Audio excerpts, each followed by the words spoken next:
Aláròyé máa wí o. Ibi ayẹyẹ ìgbéyàwó làwọn kan ti ń bọ̀ táwọn agbébọn fi jí 5 nínú wọn gbé ní Kwara. Inú ìdààmú àti ìpòrúru ọkàn ni àwọn ènìyàn agboolé Ìgbẹ̀dẹ nílùú Ọ̀dọ̀ọwá níjọba ìbílẹ̀ Òkè Ẹ̀rọ̀ nípínlẹ̀ Kwara wà báyìí. Àwọn agbébọn ló jí 5 nínú mọ̀lẹ́bí wọn gbé lọ tí wọ́n sì ń béèrè fún $100 mílíọ̀nù náírà gẹ́gẹ́ bí owó ìtúsílẹ̀. Ọjọ́ àbámẹ́ta sátidé ọjọ́ 21 oṣù kejìlá ọdún 2024 yìí ni àwọn ajínigbé jí wọn gbé lásìkò tí wọ́n ń darí bọ̀ láti ibi ayẹyẹ ìgbéyàwó tí wọ́n lọ ní nǹkan bíi aago 4 ìrọ̀lẹ́ ni ìṣẹ̀lẹ̀ náà wáyé.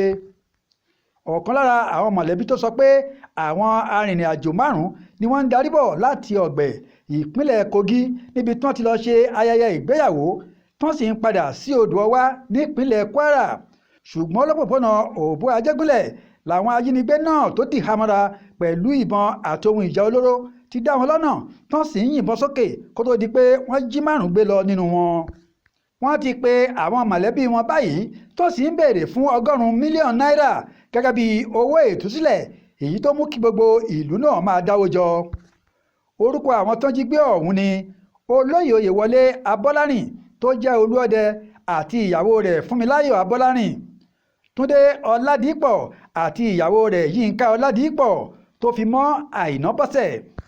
Wọ́n ti wá rawọ́ ẹ̀bẹ̀ síjọba gómìnà ìpínlẹ̀ Kwara Abdulrahman Abdulrazak àti àwọn ẹ̀ṣọ́ aláàbò láti ràn wọ́n lọ́wọ́ kí wọ́n lè kúrò ní àhámọ́ àwọn ajínigbé ọ̀hún láyọ̀ àti àlàáfíà.